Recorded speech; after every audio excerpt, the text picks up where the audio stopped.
శ్రీమాత్రే నమః శ్రీ గురుభ్యో నమః. తదుపరి కన్యారాశి. కన్యారాశి వారికి సంబంధించి జనవరి మాస ఫలితాలు ఎలా ఉంటాయి ఇప్పుడు మనం తెలుసుకుందాం. కన్యారాశి వారికి సంబంధించి ఈ యొక్క జనవరి మాసంలో సజావుగా సాగేటువంటి పనులే ఉంటాయి.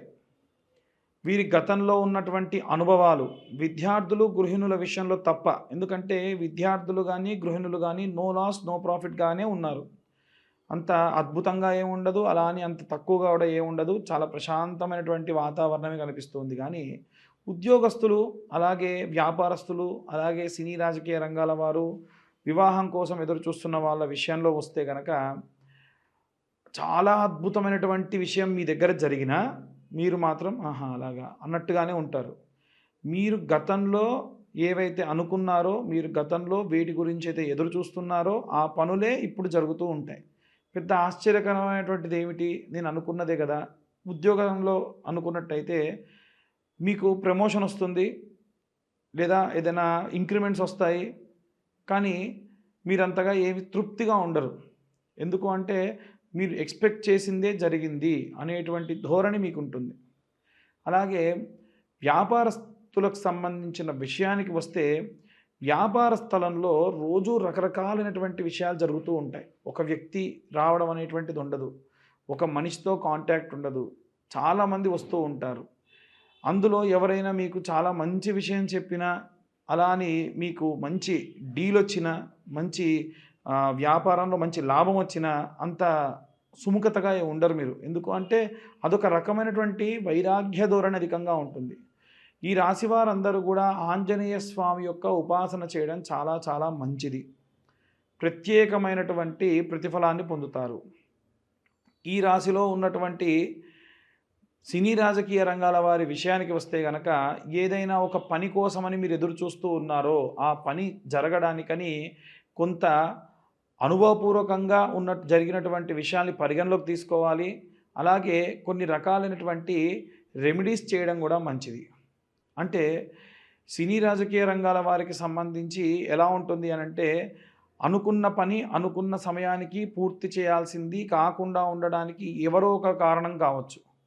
కాబట్టి మీరు చేసేటువంటి రెమెడీస్ చాలా చాలా సహాయపడతాయి. నేను చెప్పేటువంటి ఈ రెమెడీ ప్రత్యేకంగా ఈ సినీ రాజకీయ రంగాల వారు కానీ, కోర్టు వ్యవహారాల్లో తిరుగుతున్నటువంటి వారు కానీ 21 రోజుల పాటు చేయండి. ఆడవారికైతే అంత జరగపోవచ్చు, మగవారికైతే ఈ 21 రోజుల కంటిన్యూటీ పని చేయొచ్చు. ఏమిటి అంటే, రోజు ఉదయాన్నే మీరు ఒక టైం పెట్టుకోండి. మీరు 5ంటికి లేస్తారా 6ంటికి లేస్తారా తెలియదు. ఒక జత బట్టలు పెట్టుకోండి. ఆ జత బట్టలు ఎట్టి పరిస్థితుల్లో మీరు చేసేటువంటి ఆ పూజా క్రతువుకే వాడుకోవాలి. ఉదయాన్నే లేచి ఆ దుస్తులు స్నానం చేసి దుస్తులు వేసుకొని దగ్గరలో ఉన్న ఆంజనేయ స్వామి దేవాలయానికి వెళ్ళండి. మీరు లేచినప్పటి నుంచి గుడికి వెళ్ళి ఇప్పుడు నేను చెప్పే రెమెడీ చేసేంత వరకు కూడా ఎట్టి పరిస్థితుల్లో ఎవ్వరితో కూడా మాట్లాడకూడదు. ఎట్టి పరిస్థితుల్లో మాట్లాడొద్దు. మాట్లాడితే మళ్ళీ ఫస్ట్ నుంచి చేయాలి. అలా మీరు ప్రారంభించి దేవాలయానికి వెళ్ళి 21 ప్రదక్షిణాలు చేసిన తర్వాతకి, ఇది 21 రోజుల పాటు చేయాలి. తర్వాతకి ఎవరితోనో మాట్లాడండి. ఒకవేళ ఎవరన్నా ఏమయ్యా పిలుస్తున్నా పలకవేంటిందా పిలుస్తున్నా అంటే, అయ్యా నేను ఈ రెమెడీ చేస్తున్నాను అందుకనే మాట్లాడట్లేదు అని చెప్పండి. అలా 21 రోజుల పాటు ప్రదక్షిణ చేసేటప్పుడు ఫోన్ మాట్లాడడం కానీ, ఏదైనా మనసులో వేరే తలుచుకోవడం కానీ కాకుండా స్వామివారిని తలుచుకుంటూ ఆ ప్రదక్షిణాలు ఎన్ని చేస్తున్నారో కౌంట్ చేసుకుంటూ మీ మనసులో ఉన్న కోరికని మధ్య మధ్యలో స్మరిస్తూ ఉండండి. దానివల్ల ఖచ్చితమైనటువంటి మంచి ప్రతిఫలం పొందుతారు. ఇది సినీ రాజకీయ రంగాల్లోనే కాకుండా కోర్టు వ్యవహారాల్లో ఇబ్బంది పడుతున్న వారు కూడా ఖచ్చితంగా పాటించవచ్చు. గోచార రీత్యా ఇప్పుడున్నటువంటి అన్ని విషయాలు కూడా నేను మీకు చెప్పడం జరిగింది. ఎవరైనా ప్రత్యేకంగా ఇంకా వారి జాతకం తెలుసుకోవాలి, ఇంకా ఎలాంటి రెమెడీస్ పాటించాలి అనేటువంటివి తెలుసుకోవాలి అనుకుంటే, మీరు వీలైతే కింద కనిపించే నెంబర్కి కాల్ చేయొచ్చు. జాతకంలో గ్రహ సంచారంలో ఉండేటువంటి అధికమైనటువంటి మార్పుల వల్ల ఈ రాశి ఫలితాలు కేవలం కొంతమందికి, అంటే ఇప్పుడు నేను చెప్పేటువంటి రాశి ఫలాలు మా డేట్ ఆఫ్ బర్త్ టైం లేకుండా మీరు ఎలా చెప్తున్నారండి అని పదే పదే చాలామంది మాకు ఫోన్లు చేసి చెబుతూ ఉన్నారు, అడుగుతూ ఉన్నారు, తిడుతూ కూడా ఉన్నారు. వాస్తవంగా ఒక మనిషి పుట్టాడు, అతని పేరు కు అనే అక్షరంతో పెట్టాలంటే కుల్లయ్య అని పెట్టారు.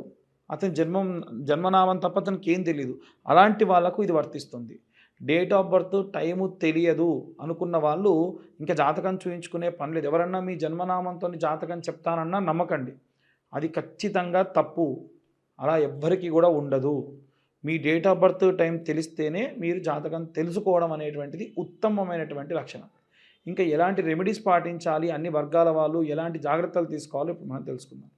మనకి ఈ యొక్క జనవరి మాసంలో ప్రత్యేకంగా విద్యార్థులకి, గృహిణులకి, వ్యాపారస్తులకి, సినీ రాజకీయ రంగాల వారికి, వివాహం కోసం ఎదురు చూసే వారికి, కోర్టు గొడవలకు సంబంధించి ఇబ్బందులు ఉన్న వారికి కాను, అలాగే ఏవైనా గృహ నిర్మాణ కార్యక్రమాలు చేసేవారు ఎవరైనా ఉంటే వారికి సంబంధించి ప్రత్యేకమైనటువంటి గ్రహస్థితి వల్ల మనకి బుధాదిత్య యోగం కానీ, అలాగే జనవరి మాసంలో జరిగేటువంటి గ్రహ సంచారాన్ని బట్టి మార్చి వరకల్లా వచ్చేటువంటి షష్టగ్రహ కూటమి, చతుర్గ్రహ కూటమి వల్ల వచ్చేటువంటి ఎన్నో రకాలైనటువంటి మార్పుల వల్ల మనం కొన్ని రెమెడీస్ చేసుకోవడం చాలా చాలా ఉత్తమం.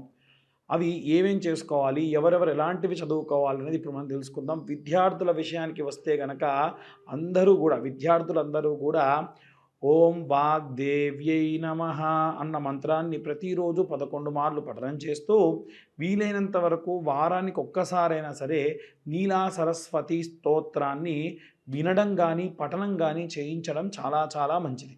అలాగే గృహిణులందరూ కూడా అయితే గనక రోజు మీ ఇంట్లో ఒక చిన్న అమ్మవారి యొక్క విగ్రహం కానీ, ఒక బొటనవేలు పరిమాణంలో ఒక విగ్రహాన్ని పెట్టుకొని అమ్మవారి ముందు ఒక ఒక్క పెట్టుకొని శ్రీమాత్రే నమః అనుకుంటూ 108 సార్లు కుంకుమతో అర్చన చేసుకోవడం చాలా చాలా ఉత్తమం.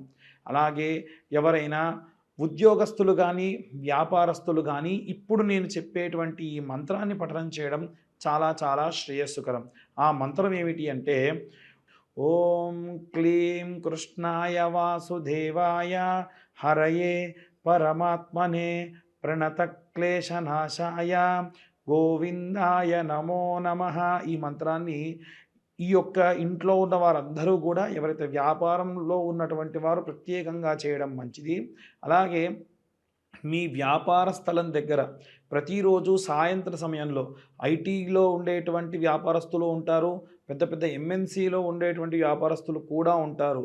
నేను చెప్పేటువంటిది అన్ని వర్గాల వ్యాపారస్తులకి కూడా అనేటువంటిది బాగా గమనించాలి. ఇందాక చెప్పిన ఉద్యోగస్తులకు కూడా ఒక పచారీ కొట్లో పనిచేసే ఉద్యోగస్తుడు ఉంటాడు, అలాగే ఒక ఎంఎన్సీ కంపెనీలో పనిచేసేటువంటి ఉద్యోగస్తుడు ఉంటాడు. అందరికీ కలిపి చెప్పినటువంటి మంత్రం అది. అయితే ఈ వ్యాపారస్తులు ప్రత్యేకంగా ఏం చేయాలి అంటే, ప్రతిరోజు వ్యాపార స్థలంలో సాయంత్ర సమయంలో కాస్త ధూపం వెలిగించి అమ్మవారికి సంబంధించినటువంటిది ఏదో ఒక మహాలక్ష్మీదేవికి కానీ లేదా అమ్మవారికి సంబంధించినటువంటి మంత్రపఠనం చేయడం చాలా చాలా మంచిది. ఒకటి. రెండవది ఏమిటి అంటే, మీరు వ్యాపార స్థలాన్ని బంద్ చేసి వెళ్ళేప్పుడు ఒక పేపర్ తీసుకొని కుడివైపు 3 సార్లు, ఎడంవైపు ఒకసారి తిప్పి అక్కడ పడేసి వెనక్కి తిరిగి చూడకుండా వెళ్ళిపోవడం చాలా చాలా ఉత్తమం. మనం మార్వాడీస్ని కానీ జైష్వాల్స్ని కానీ చూసుకున్నట్టయితే వారి వ్యాపార స్థలం దగ్గర ఇలా చేస్తారు. ఎందుకంటే మన వ్యాపార స్థలం దగ్గరికి ఎంతోమంది వచ్చేటువంటి వాళ్ళు శౌచముతోని, మైలతోని, అంట్లతోని వస్తారు. కాబట్టి అవేవి రాకుండా ఉండాలి, అవేవి మీకు అంటకుండా ఉండాలి అంటే ఈ రెమెడీ చేయడం మంచిది. అలాగే వ్యాపార స్థలం దగ్గర కౌంటర్లో ఒక పట్టికని ఉప్పులో పోసి, గాజు పాత్రలో ఉప్పు పోసి పెట్టుకోవడం మంచిది. నిమ్మకాయని గాజులో వేయడం వల్ల అది తేలితే మంచిది, మునిగిపోతే అంత శ్రేయస్కరం కాదు. అలాగే మీరు క్లీనింగ్ చేసేటప్పుడు కొంచెం ఉప్పు, పసుపు వేసిన నీళ్ళతోని క్లీన్ చేయించడం వల్ల కూడా సకల గాలి, ధూళి, యంత్ర మంత్రాల వల్ల వచ్చినటువంటి దోషాలు కూడా పోతాయి. ఇక ప్రత్యేకంగా సినీ రాజకీయ రంగాల వారు కానీ, ఎవరైనా సరే కోర్టుల్లో పనిచేసి కోర్టు కేసులతో తిరిగేటువంటి వాళ్ళు పబ్లిక్ పోర్టల్లో బాగా ఉంటారు. కాబట్టి మనకు దుర్గా కవచము అనేటువంటి కవచం ఉంటుంది. ఈ దుర్గా కవచం ఎలా ఉంటుందంటే, శృణోదేవి ప్రవక్ష్యామి కవచం సర్వసిద్ధిదం పఠిత్వా పాఠయిత్వా చ నరోముశ్చేత సంకటాత్, ఇలా ప్రారంభమవుతుంది. అమ్మవారికి సంబంధించి 8 శ్లోకాలు ఉంటాయి. ప్రతిరోజు అది చదువుకోండి. ఎందుకంటే పబ్లిక్ పోర్టల్లో తిరిగేటువంటి వాళ్ళకి ఎంతో దిష్టి తగులుతుంది. అది పోవాలి అంటే ఈ మంత్రాన్ని చదువుకోవడం చాలా మంచిది. ఇక ప్రత్యేకంగా ఏవైనా సరే ఒక పఠనాన్ని, ఒక మంత్రాన్ని మనం జపంగా చేయడం మంచిది అనుకుంటే ఎలా అనుకుంటే, ప్రతిరోజు అసుర సంధ్యా సమయంలో పంచాక్షరి మంత్రం అంటే ఓం నమ శివాయ అనే మంత్రాన్ని పఠనం చేయడం చాలా చాలా శ్రేయస్కరం. నిర్మాణ రంగంలో ఉన్న వాళ్ళైతే గనక శరవణ భవాయ విద్మహే కార్తికేయాయ ధీమహే తన్నో స్కంద ప్రచోదయత్. ఎందుకంటే ఆయన భూమిని చీల్చుకుంటూ పుట్టాడు కాబట్టి భూమికి సంబంధించిన మంత్రం, కుజుడికి సంబంధించిన మంత్రము, సుబ్రహ్మణ్య స్వామికి సంబంధించిన మంత్రం చాలా చాలా కాపాడుతుంది. ఈ యొక్క మంత్రపఠనాన్ని, రెమెడీస్ని ఫాలో అయ్యి అందరూ కూడా చాలా శ్రేయస్కరంగా ఉంటారని కోరుకుంటున్నా. అందరికీ కూడా మకర సంక్రాంతి శుభాకాంక్షలు, అలాగే నూతన ఆంగ్ల సంవత్సర శుభాకాంక్షలు. ఎవరైనా సరే జాతకాలకు సంబంధించి ఫోన్ చేస్తూ ఉన్నారు, దయచేసి వాట్సాప్ చేయండి. ఒకవేళ కాల్ చేయదలుచుకుంటే కింద ఇచ్చేటువంటి నెంబర్కి మీరు కాల్ చేయొచ్చు. పూర్తి జాతకాన్ని 60 పేజీల్లో క్యాలిక్యులేషన్స్ చేసి మీకు పంపించి పూర్తిగా మీతోని ఒక అరగంట సేపు మాట్లాడడం జరుగుతుంది. ఈ క్యాలిక్యులేషన్స్కి గాను మాకు కాస్త 3 నుంచి 4 గంటల సమయం పడుతుంది. గతంలో చాలామంది 5,000, 6,000 తీసుకునేవారు ఉన్నారు. కానీ కేవలము రూ. 1,521 మాత్రమే తీసుకుంటూ అందరికీ కూడా ఈ జాతక వసతిని కలిగిస్తూ ఉన్నాము. ఎవరన్నా కావాల్సి ఉంటే కింద కనిపించే నెంబర్కి ఫోన్ ఆర్ వాట్సాప్ చేయగలరని కోరుతున్నాము.